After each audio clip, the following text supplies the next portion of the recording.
Was a girl running in our group. She had a high-speed motor in a 40 Ford Coupe. She had a racing cam and a supercharged. Look at Buddy, hot rod and large. She's a hot rod. She's a hot rod. I told you, and I've been telling everybody, that this week was going to be different, and we were going to talk about some things that were kind of important, and they are. And I'm going to let you make up your own mind. First of all, I got to tell you the disclaimer that Rick always makes me say, but it's the truth. Everything you hear now on Your Car Guy is the fact. In fact, the opinion or the facts stated by Your Car Guy. Nobody else. It has nothing to do with Gerard Media, any of the 5 radio stations, Facebook, Twitter, YouTube. Even Eric doesn't know what I'm about to say, and sometimes I scare the bejesus out of him. You really do. I got my. Where's the dump button? He never knows. But there's some stuff going on in this world that has to be addressed. Okay? And we're going to address it. I'm going to give you a nice little report here, and you put 2 and 2 together, or maybe at the end I'll try and add it up for you. We'll see. This is my research on the latest situation of the car business and the prices and the chips. The average age of U.S. light vehicles in operation has risen for a 5th straight year. S&P Global Mobility said in a report released last Monday. The average age rose from 12.2 years in 22 to nearly 2% increase from the life in 2021, or of just over 12 years, according to the research. So we went up 0.2, but 2%. That's a lot, from 10.2 to 12.2. S&P Global said in a statement that the increase was driven by the global microchip shortage and supply chain issues causing constrained supply of new cars and light trucks amid a strong demand for personal transportation. Well, of course the average year is going up. Have you been to a used car lot lately? There are no used cars, and if they are, they're a lot older than they used to be. And they got the 100,000-mile cars that they thought nothing of selling are now 150,000-mile cars that they're trying to. Ben, you know what, they've come a long way as far as making cars get more life. They get more life out of your cars. You can get 150, 200,000. I know people that get 3 and 4 and 5. Heck, our owner Rick got 500,000 out of his last Jeep, but he took real good care of it. And everything I proposed to him, he did, and he lasted forever. And he's going to make this one last forever. I guarantee you. The new Jeep he's got, he's already got almost 170,000 miles on it or something. It's crazy. Didn't he just get it last year? It was in 2019. No, it's two years old now, I think. No, it's a 2020. I don't know, but it's not that old. He's on his second. No, it's a baby. He's going for his second set of tires. And he got 80,000 miles out of my Cooper tires I put on there after we took off the factory tires at 80,000. He got 106. Now we're going to go and put another set on. So he's at 160 or 70,000 already. Anyway, cars are lasting longer. And the dealers are selling some really old cars. I almost said a bad word. They're selling some really old cars and with high mileage. And they're getting away with it because you can't find anything else. And if your car blows up, you got to have a car. You're not going to put $7,000 engine into a car that's only worth $3,000. So you go out and buy another $10,000 car. I guess. I'm just telling you what's going on. You decide.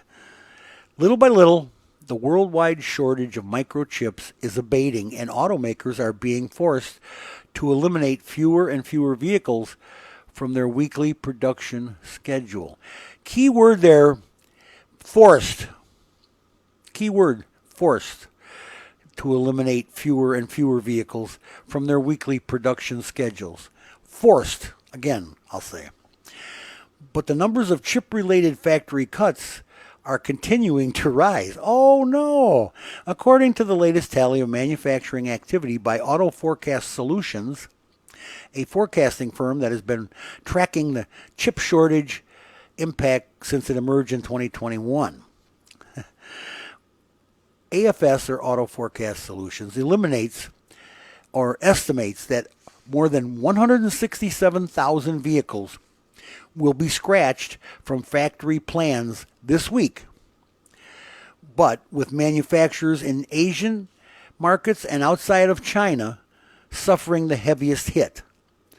Plants around Asia outside China have cut nearly 434,000 vehicles so far this year because of the chip shortage, according to AFS, the forecast people, an increase of nearly 110,000 cuts from 1 week earlier. And we go to the little list of the cars that, of the companies or whoever, the countries that are losing cars because of this. And Europe has lost some, Asia, rest of Asia, China, South America hasn't lost many, Middle East and Africa haven't, and the United States, North America, hasn't lost any, Eric. If they did, it was a few. Let me go back to that one little thing I told you, forced to eliminate fewer and fewer vehicles from their weekly production schedules. Okay? But if there's not a lot of cars on the lot, you're going to continue to pay that high price. I mean, you're going to pay it. Last year, dealers had a record year, Eric, for money. They made the most money. New car dealers made the most money of any year they've ever been in business, all of them, as a conglomerate. Of any year, ever. Now, how do we do that? Well, they didn't have a record number of cars because they didn't have a record number to sell. They sold less cars and made double the money. And who paid that? Who do you suppose paid that, Eric? I'm looking at you. Yes, you paid it. Did. I did. I paid it. We did. We all paid it. Did. Yes. Well, here, Toyota breaks profit records as it shrugs off pandemic semiconductor shortage. Toyota Motor Corp smashed earnings records across the board. So earnings records now, mind you. In the latest fiscal year, they don't say anything about sales records. They say earnings. Racking all-time highs for revenue, operating profit, and net income as it battled the ongoing COVID-19 pandemic. The ongoing. They keep it going as long as they can. I haven't heard anything about COVID-19 in 100 years. Operating profit climbed 36% to 3 trillion yen. Hello.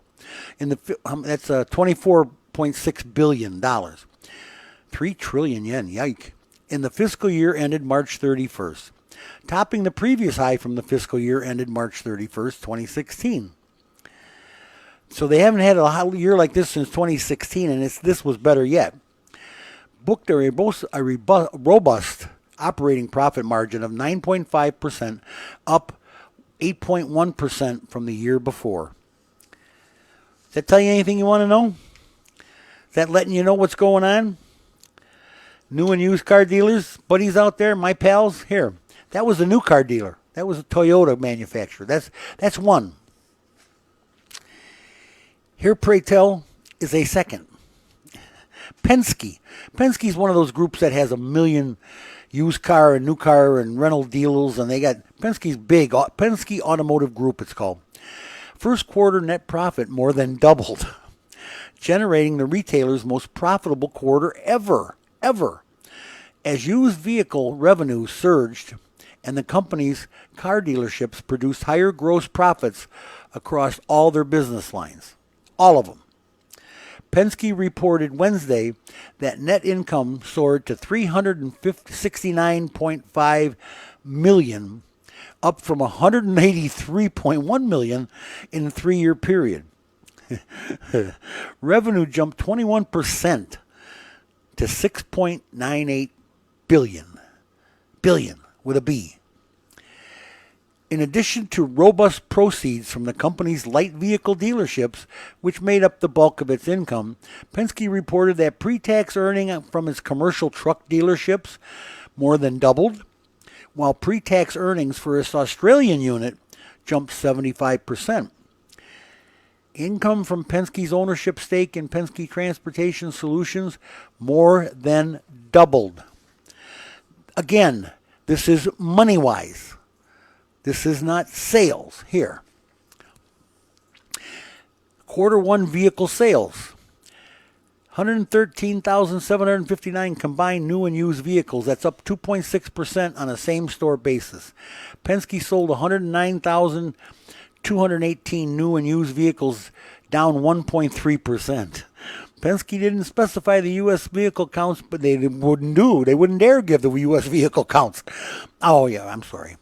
But reported that the number of new vehicles sold at each U.S. dealership fell 13% on a same-store basis, while U.S. sales dropped 9% on a same-store basis. Now, am I daft? Am I daft, or did I just tell you all the money Penske made and all the riches they garnered, and then just told you that they had a bad year selling cars? They sold less cars than they ever have in the area. But their profit, the bottom line, tripled. You know what?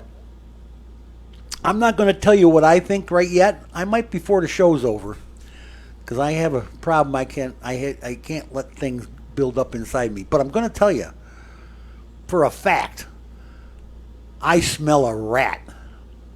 Whether it's something's rotten in Denmark, I think it's just a little closer than Denmark.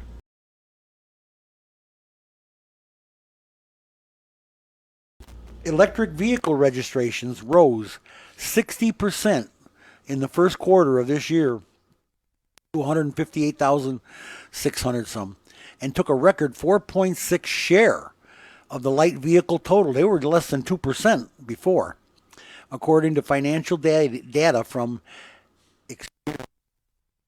Experian. While total vehicle registrations fell 18% in the January-March period to 3.4 million on inventory constraints, a growing stable of electric models attracted early adopters in record numbers. This battery thing is driven by the Tesla, Ford, and the new Korean models. And I could give you an estimate on what each one is making, but I know you don't care. I know what you care about. You care about, do I have to go out and buy an electric vehicle now that they've made the gas prices?